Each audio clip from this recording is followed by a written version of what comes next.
샬롬, 반갑습니다. 서창원 목사입니다. 날씨가 점점 더 추워지고 있습니다. 여러분 모두 감기 조심하시고 건강하시길 기원합니다. 오늘 우리가 함께 읽고 나눌 말씀은 마가복음 14장 60절로 65절까지의 말씀입니다. 제가 읽겠습니다. 그래서 대제사장이 한가운데 일어서서 예수께 물었다. 이 사람들이 그대에게 불리하게 증언하는데도 아무 답변도 하지 않소? 그러나 예수께서는 입을 다무시고 아무 대답도 하지 않으셨다. 대제사장이 예수께 물었다. 그대는 찬양을 받으실 분의 아들 그리스도요? 예수께서 말씀하셨다. 내가 바로 그이요. 당신들은 인자가 전능하신 분의 오른쪽에 앉아 있는 것과 하늘의 구름을 타고 오는 것을 보게 될 것이요. 대제사장은 자기 옷을 찢고 말하였다. 이제 우리에게 무슨 증인들이 더 필요하겠소? 여러분은 이제 하나님을 모독하는 말을 들었소. 여러분의 생각은 어떠하오? 그러자 그들은 모두 예수는 사형을 받아야 마땅하다고 정죄하였다. 그들 가운데서 덜어는 달려들어 예수께 침을 뱉고 얼굴을 가리고 주먹으로 치고 하면서 알아맞추어 보아라 하고 놀려대기 시작하였다. 그리고 하인들은 예수를 손바닥으로 쳤다. 아멘. 예수님을 모함하던 거짓 증언들은 아무런 쓸모가 없었습니다. 그래서 유대인의 최고 권력이면서 가장 거룩하다 인정받는 대제사장이 직접 나섰습니다. 대제사장은 예수님께 이렇게 말합니다. 이 사람들이 그대에게 불리하게 증언하는데도 아무 답변도 하지 않소? 라고요.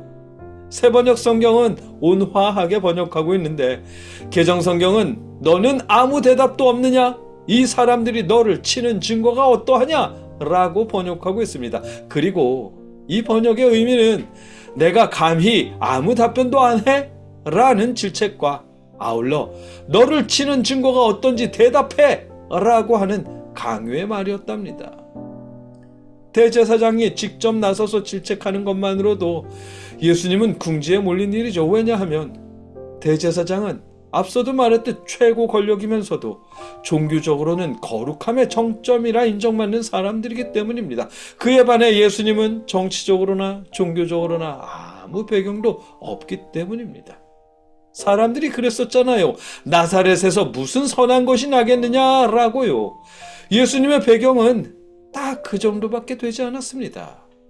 그런 예수님을 최고 권력 대제사장이 직접 신문하는 것입니다. 그것도 대제사장의 집에서 대제사장의 측근들을 불러놓고 말입니다. 예수님은 대제사장의 말에도 답변하지 않으셨습니다. 그러다가 그대는 찬양받으실 분의 아들 그리스도요? 라는 대제사장의 질문을 듣고서야 내가 바로 그요.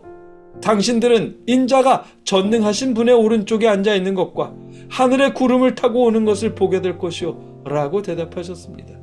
다니엘서 7장 13절에 있는 내가 또 밤 환상 중에 보니 인자 같은 이가 하늘 구름을 타고 와서 옛적부터 항상 계신 이에게 나아가 그 앞으로 인도되매 라는 말씀을 인용하신 거죠.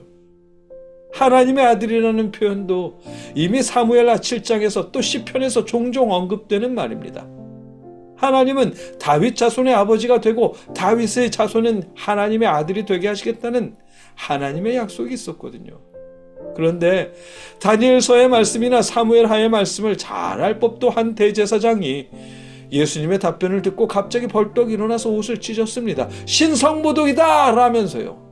신성모독의 말을 들었을 때 제사장은 일어나서 옷을 찢고 그 옷은 다시 수선하지 말라고 하는 대제사장들의 규칙대로 그는 일어나서 옷을 찢었습니다. 예수님은 하나님을 모욕하지도 않았습니다. 하나님을 비방하지도 않았고 원망하지도 않았고 함부로 하나님의 이름을 말하지도 않았습니다. 성전을 모욕하거나 성경을 비방하지도 않았습니다. 대제사장이 물었고 예수님은 단지 내가 그이요 라고 인정하면서 성경 말씀을 인용했을 뿐입니다. 그럼에도 불구하고 대제사장은 신성모독이다 라며 외쳤습니다. 대제사장의 말을 들은 사람들도 저마다 예수를 사형시켜야 한다며 침뱉고 뺨 때리고 모욕했습니다. 실제로는 죄 없는 예수님께 죄를 뒤집어 씌우는 대제사장들이 실제로 신성을 모독하고 있지만 사람들 눈엔 예수님이 신성 모독하는 것이 되었습니다. 왜냐하면 거룩하다 인정받는 대제사장이 아무런 배경도 없는 예수님을 신성 모독으로 규정했기 때문입니다. 그 또한 예수님께서 이미 예언하셨던 일이고 하나님의 뜻을 이루기 위한 과정이겠지만, 그래서 예수님은 아무런 변명도 없이 하나님의 뜻에 순종하고 있지만, 아이러니하게도 하나님의 뜻에 순종하시는 예수님은 신성모독의 죄를 저지른 자가 되었습니다. 그것도 거룩하다 인정받는 대제사장들에 의해서 말입니다. 말씀을 정리하고 맺겠습니다. 우리가 믿는 예수님은 거룩하고 화려한 대제사장들에 의해 하나님을 모독한 죄인이 되었습니다. 아무런 변명 없이 초라하게 십자가를 향해 가셨습니다. 하나님의 뜻에 순종하기 위해서였고 우리를 대속하시기 위해서였습니다. 그러니 여러분, 교회의 화려함에 속지 마십시오. 목사님의 명성에 현혹당하지 마십시오. 우리 예수님은 화려한 왕이 아니라 초라한 고난의 종이었습니다. 그리고 우리가 예수님을 믿는 것은 예수님의 배경이 그럴듯해서가 아니라 우리를 대속하시기 위해 죽기까지 겸손히 순종하셨기 때문입니다.